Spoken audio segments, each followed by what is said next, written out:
I still remember the day that invitation showed up Thursday morning. Plain white envelope handwriting I hadn't seen in years, but would have recognized anywhere. It was from Marcus. Yeah. That Marcus, my ex-husband. The man who used to introduce me at parties as my journalist wife, like he was embarrassed just to say it. Inside was this glossy, pearl-colored wedding invite, real fancy stuff. And scribbled underneath in his signature smug tone, "Thought you might enjoy seeing how a real wedding looks.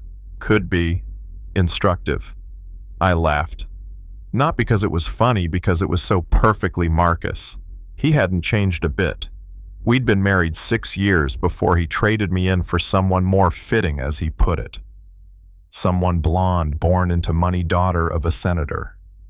He used to make me feel like I didn't belong, like being a black woman from the South Side with a degree and a voice didn't count in his world of handshakes and golf clubs. After he left, I fell hard.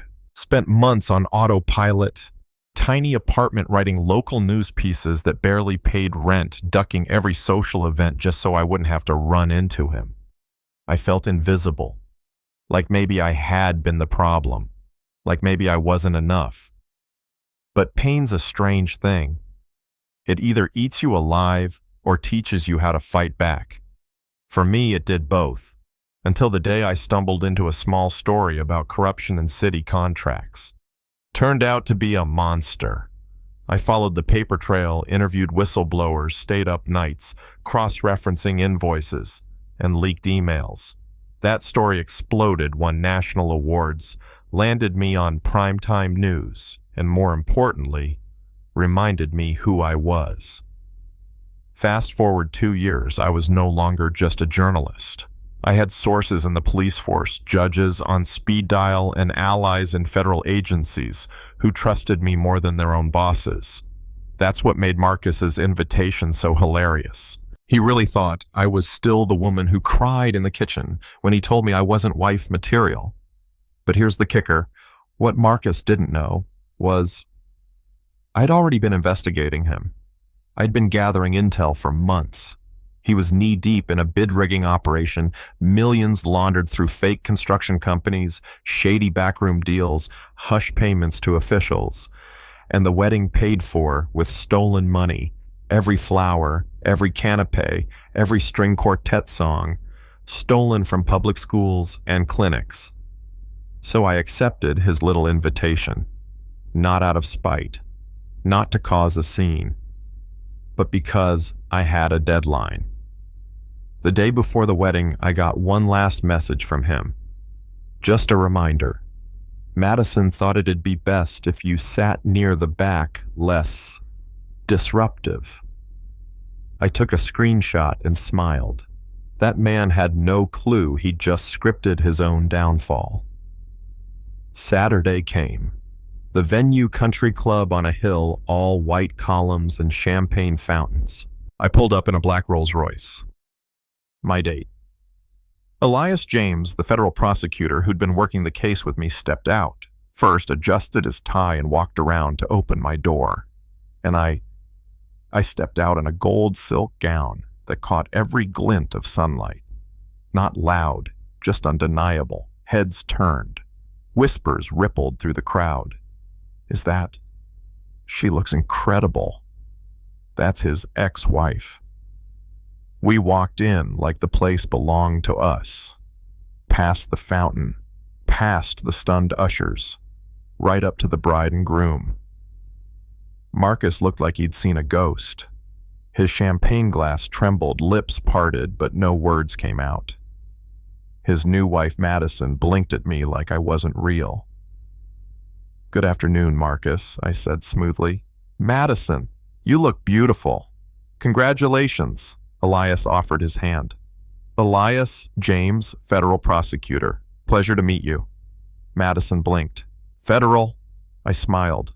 "Marcus and I go way back. I thought I'd bring a gift." From my clutch, I pulled out a sleek black envelope. Opened it slowly. Inside were photos Marcus meeting with known fraudsters, accepting envelopes, counting cash in the back seat of his BMW.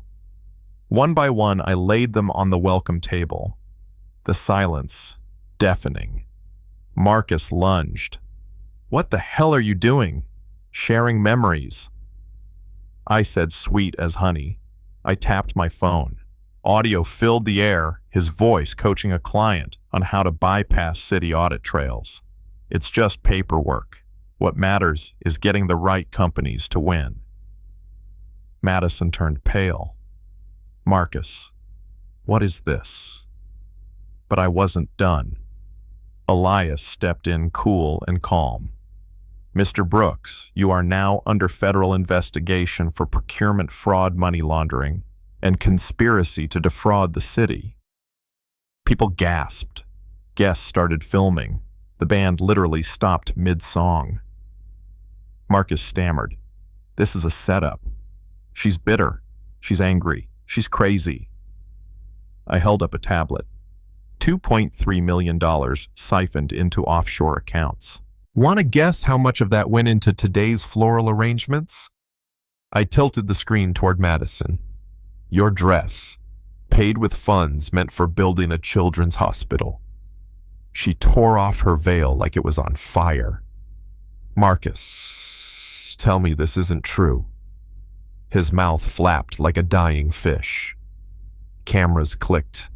Reporters. My reporters were already typing headlines. Then came the sound of police sirens. Officers stepped through the doors. One read Marcus his rights while cuffing him. As he was led away, his $1,000 suit wrinkled and damp with sweat. I leaned in one last time.